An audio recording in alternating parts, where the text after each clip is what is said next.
3 years ago today, a fire broke out in a malfunctioning fridge freezer in a tower block just a few miles from here. 72 people lost their lives in the worst residential fire in the UK since World War II. Anne and I both responded to an appeal for clergy to go and help on that evening. And we were there, trying to help out as we could, trying simply to listen, to offer comfort, and to help sort the avalanche of donations of food and clothing as people's hearts went out to those who had lost loved ones and lost everything in that fire.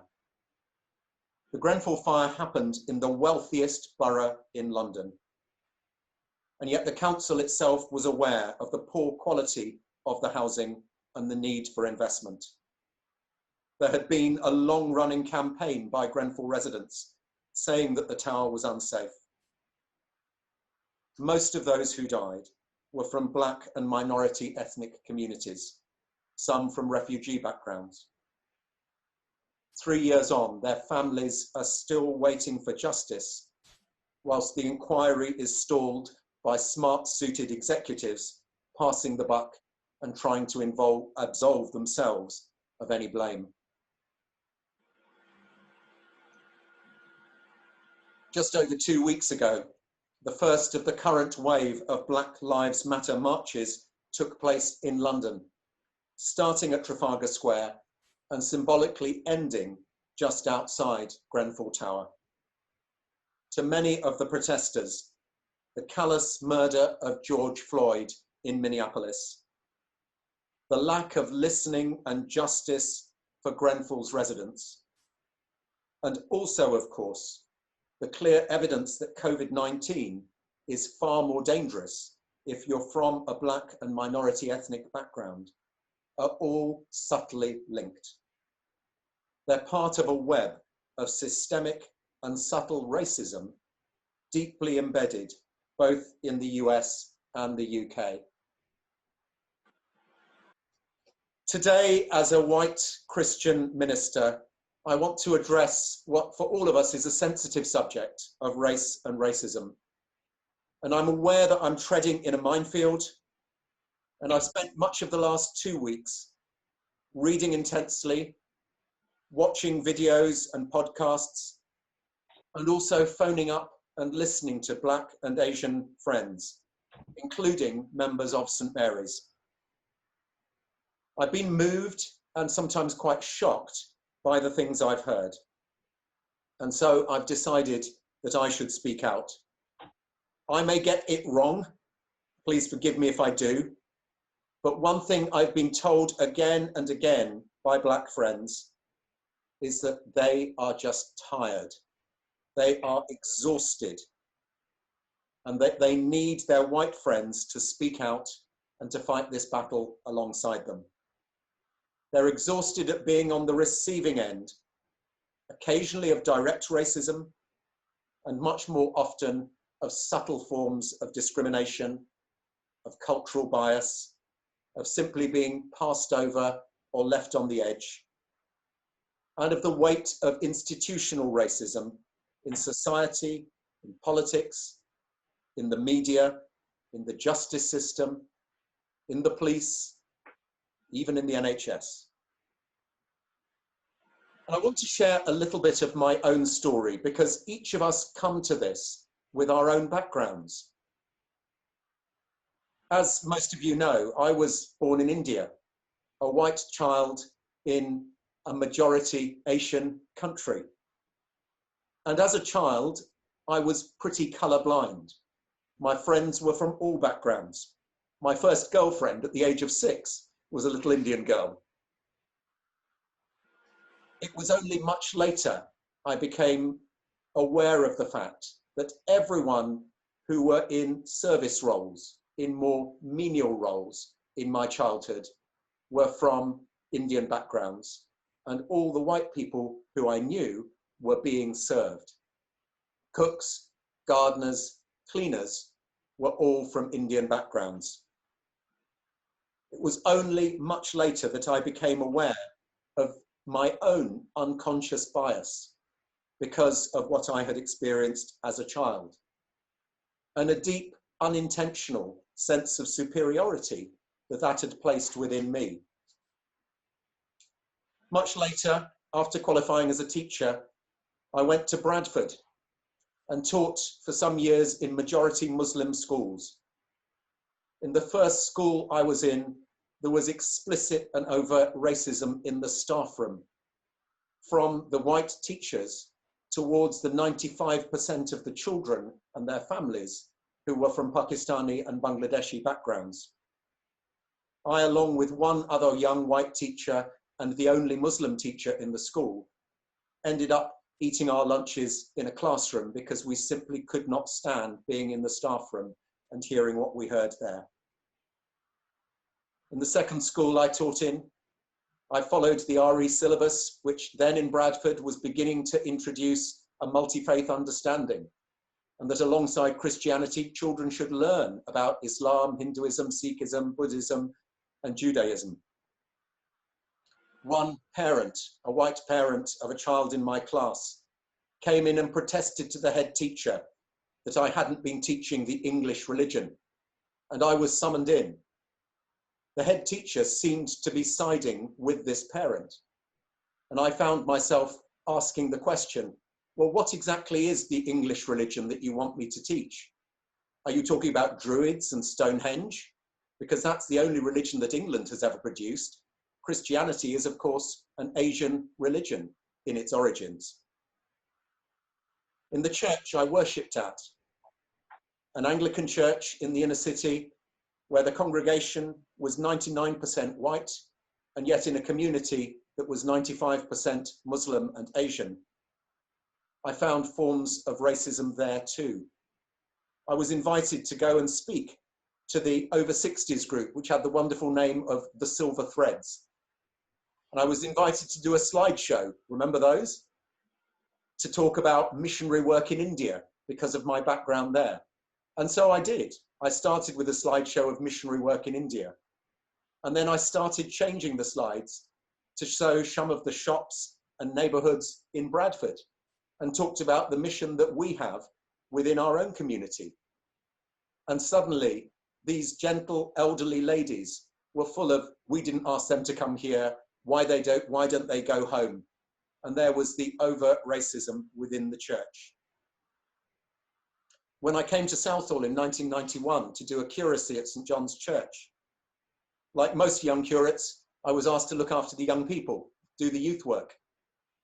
And as I got to know the young Black and Asian members of St. John's, who are now, of course, all in their 40s, I discovered from listening to them that their regular experience, if they were out after dark in Southall in the early 90s, was that they would be stopped by police, simply because of the colour of their skin.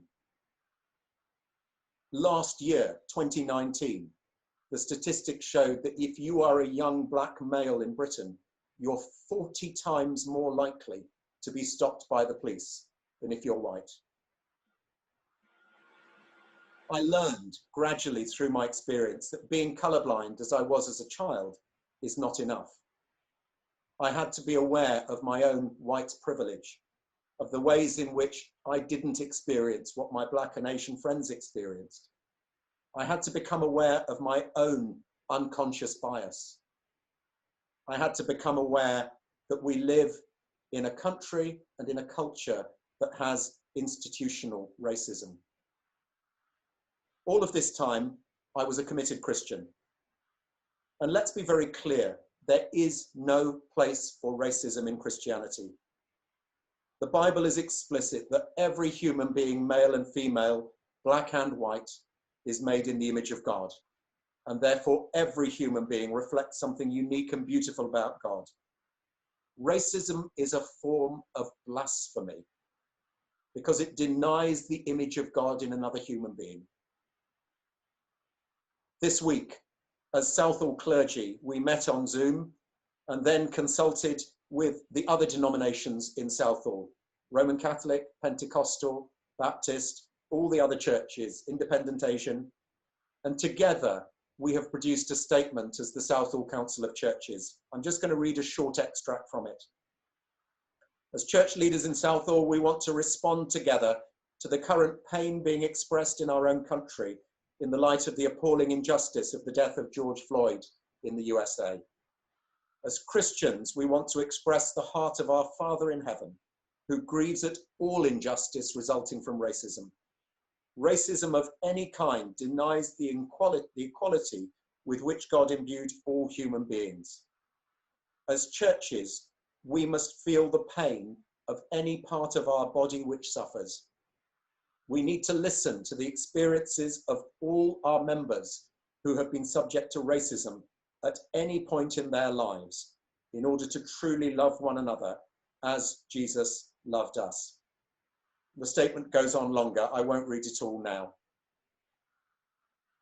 Some people have said to me, as I've been discussing this, surely it's not a case of Black Lives Matter. Surely all lives matter. And my answer to that is yes, but. Yes, of course, all lives matter to God and should matter to us and matter equally. But if some lives are at risk of police violence just because of the colour of their skin, then we need to state that Black lives matter. If some people's life expectancy is shorter, if infant mortality is higher just because of the colour of your skin, then we need to say Black lives matter. If, as a young person, your job opportunities are worse because of the colour of your skin, then we need to say Black lives matter. If a friend of mine is refused a drink in a pub or told to go back home, or even feels subtly excluded in my church just because they're Black, then we need to state that Black lives matter. Our reading from Micah calls us to act justly and love mercy. Jesus came to set the oppressed free, and so we must stand up for those who are oppressed. And of course, it's not only Black people who are oppressed. Women, Indigenous groups, the disabled, those whose sexuality doesn't conform to society's norms. Interestingly, I'm part of a global movement through my membership of a Rocha, where we were looking at making a statement on Black Lives Matter. And we had a very strong response from people in Africa and India saying this Black Lives Matter campaign is important for the USA and the UK, but it seems to leave out the experience of those of us in Africa and Asia. And my colleague from Africa pointed out that when COVID-19 came in China, there had been massive racism against Africans living in China, which African countries and the African Union drew to the attention of the United Nations and tried to get into the world media and failed. The media weren't interested. It feels to them as if only some Black lives matter. But at this time in our history, after 400 years of slavery, imperial conquest, institutionalized racism, we need to proclaim the justice of Jesus for our Black and minority ethnic neighbours. And our goal is, of course, reconciliation and integration, being one body in Christ. But to get there, those of us who have not grown up as victims of racism need to take some steps. And I want to suggest these steps. I'm just going to share my screen again as I share a few steps in conclusion.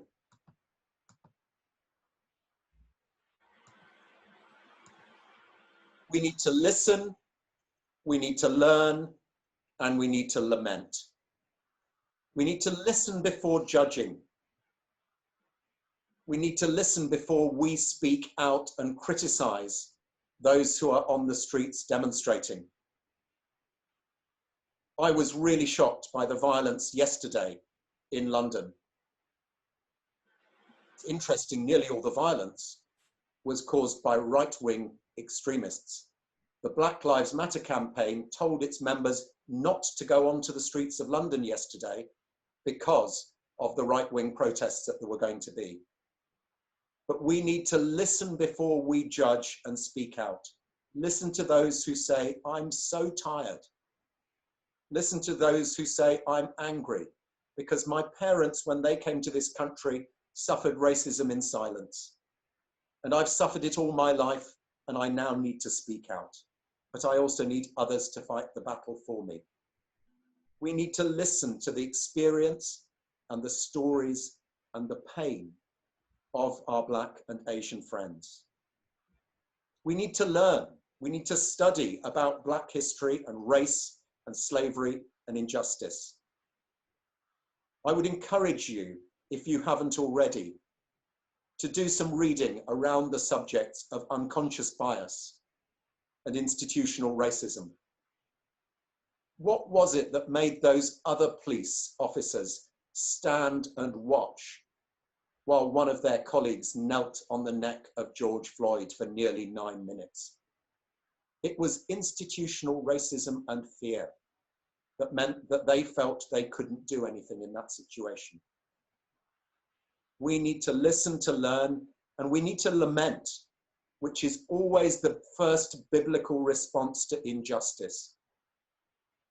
If we want things to really change, we need to cry out to God, like the psalm that we read earlier. How long, O Lord? We need to lament along with those who are protesting. And let me be quite clear that I support those who want to make their voices heard, but I abhor violence to people or property. We need to listen, learn, and lament, and then briefly 3 more things.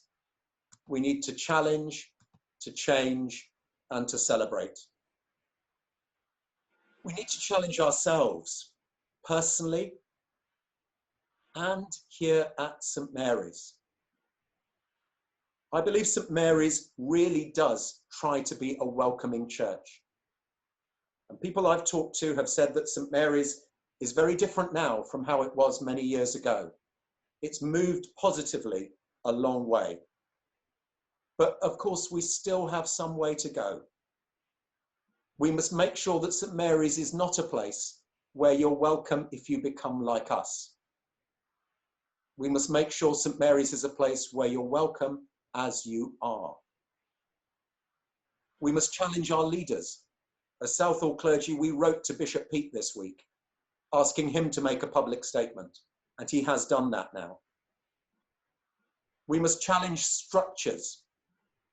We must challenge our friends when they make casual statements that are prejudiced. Let me remind you of German pastor Martin Niemöller's poignant statement during the Second World War. First, they came for the Jews, and I did not speak out because I was not a Jew. Then they came for the communists, and I did not speak out because I was not a communist. Then they came for the trade unions, and I did not speak out because I was not a trade unionist. Then they came for me, and there was no one left to speak out for me. We need to challenge, and we need to change.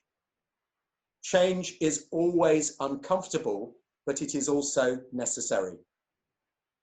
At St. Mary's, there are still things we need to change. I'm very conscious that the faces at the front of our church are predominantly white, and yet we are a multicultural church in an overwhelmingly multicultural community. We need to make sure that our music and our liturgy reflect cultural diversity. And I know some of you find it challenging that some of the songs that I've been choosing during this time are not your cup of tea. I deliberately put in this morning that Hawaiian Gloria.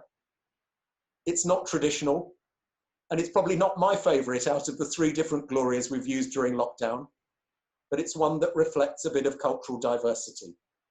And we need to make sure we do that in our hymns, our songs, and our music, our words, and our leadership. We need to look at our services and make sure we're not just the Church of England, but we're part of the worldwide Anglican communion. And more widely, we need to campaign for change within society.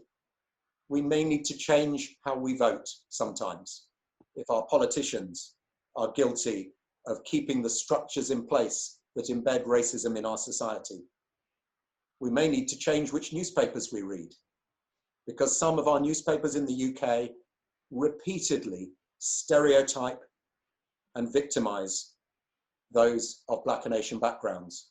It's fascinating how much more coverage one new lead in the case of Madeleine McCann got in certain papers than the whole Black Lives Matter protest. We need to change our structures. And even in the Church of England, we need to change things. Our only Black Archbishop, and actually our only current Black diocesan bishop in the whole of the UK, retired this past week, John Sentamu. There is no other Black diocesan bishop, and that is wrong. We need to make sure that our structures change. And then finally, we need to celebrate. The book of Revelation has a vision. After this I looked, and there before me was a great multitude that no one could count, from every nation, tribe, people, and language, standing before the throne and before the Lamb. We need to celebrate our differences and our diversity at St. Mary's and in our lives more generally, in our colour, our language, our songs, our food, our personalities. And I hope we'll find more and more ways of doing that. So can I encourage all of us to take time during this week to listen, to learn, to lament, and arising out of that, to challenge, to change, and to celebrate. Let us pray.